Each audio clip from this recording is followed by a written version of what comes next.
From translation, TLB the Living Bible this 131 day of the year. Today we are reading passages 2 Chronicles 2-5 2 Chronicles chapter 2, verses 1 to 18. Then Solomon summoned the workmen from all over Israel, 30,000 of them.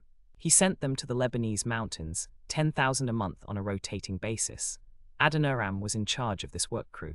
Then Solomon sent this message to King Hiram of Tyre. When my father David was building his palace, he accumulated vast stores of timber and stone before they were needed. Now I am about to build a temple to honor the name of the Lord my God, as he commanded my father David, saying, "Your son, whom I will put on your throne in your place, shall build this temple for me. So the temple I am to build will be great, for our God is greater than any other God in all the world. But who is able to build him a worthy temple? Not even the heavens can contain him.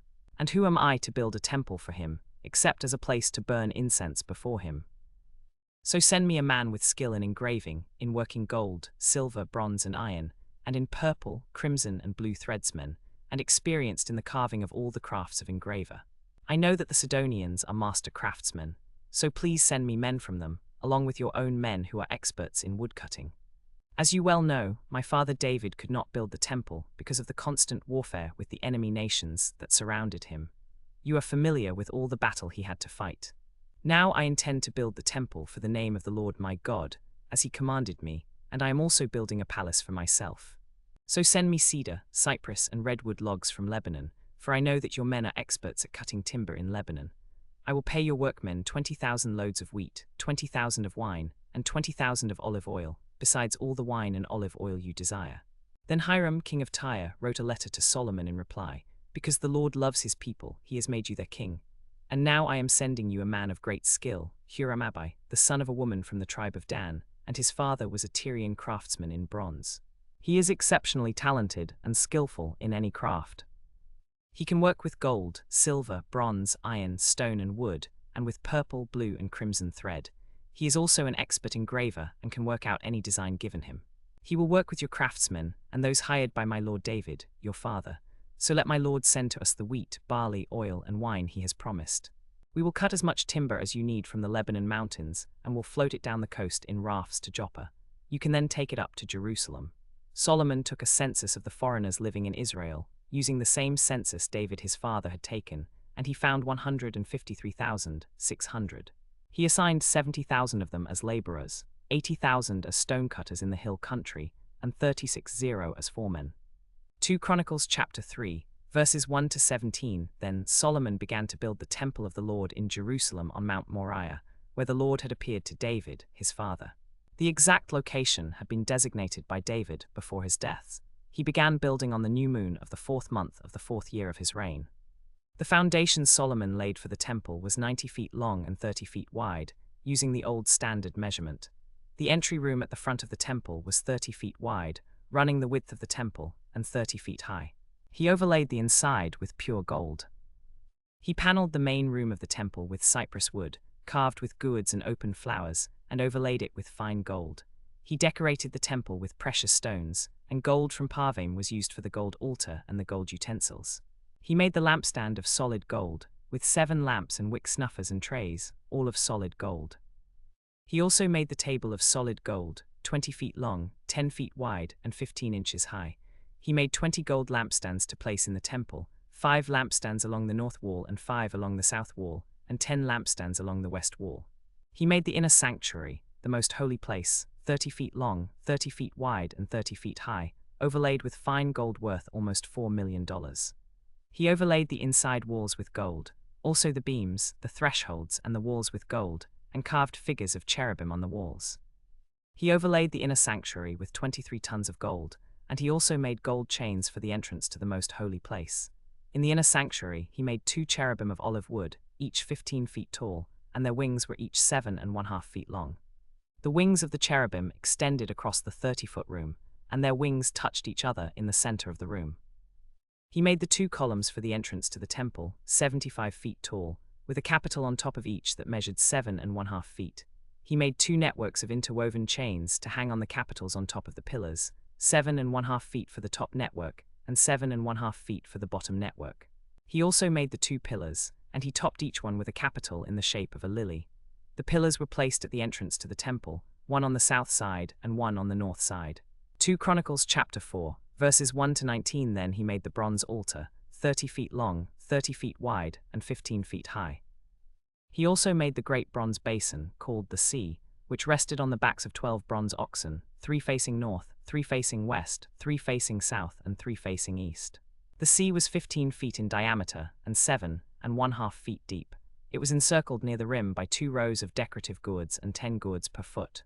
The gourds were cast in one piece with the sea. The sea rested on top of 12 oxen, 3 facing north, 3 facing west, 3 facing south, and 3 facing east. The sea rested on top of them, and all of their hind quarters were toward the center.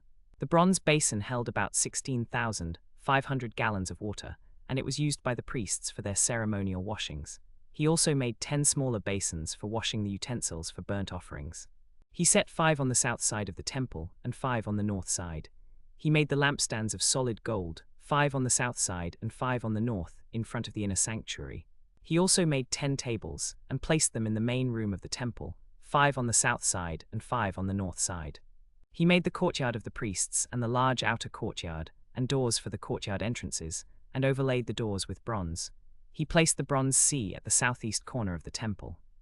Huram-Abi also made the necessary wash basins, shovels, and bowls, so he finished everything King Solomon had assigned him to make for the temple of God: the 2 pillars, the 2 decorative capitals on top of the pillars, the 2 networks of interwoven chains to hang on the capitals, the 400 pomegranates for the 2 networks, 2 rows of pomegranates for each network to decorate the capitals on top of the pillars, the 10 water carts with their basins, the sea with the oxen under it. All these things were made of burnished bronze by King Hiram, as he had done for Solomon at the Lord's command, and he left them plain, without engraving. The king had them cast in the clay molds in the Jordan Valley, between Sukkot and Zarethan. Solomon also made all these things: the 100 basins, the ash buckets, the shovels, and the meat bowls. And so he finished all the work he had to do on the temple of the Lord. Then Solomon made all the furnishings for the temple of the Lord: the gold altar, the gold table of the bread of the presence. 2 Chronicles chapter 5, verses 1 to 14. So Solomon finished all the work on the temple of the Lord. Then he brought in everything his father David had dedicated, the silver, the gold, and the furnishings, and he stored all the precious things in the treasuries of the temple of God. Then Solomon summoned all the leaders of Israel to Jerusalem to bring the ark of the covenant of the Lord from its place in the city of David. So all the men of Israel came together with the king at the festival of the Lord in the 7th month. When the priests came out of the inner sanctuary, carrying the ark of the covenant, they placed the ark beneath its canopy in the special room prepared for it in the temple. Then the priests and Levites brought up the ark, the tent of meeting with all the sacred furnishings, and the sacred bread. King Solomon and all the people of Israel gathered before the ark and sacrificed so many sheep, goats, and cattle that no one could keep count. The priests then brought the ark of the Lord's covenant to its place in the inner sanctuary of the temple, the most holy place, and placed it beneath the wings of the cherubim. The cherubim spread their wings over the ark, covering the ark and its carrying poles. The poles were so long that their ends could be seen from the main room of the temple, but they could not be seen beyond the inner sanctuary. They are still there today.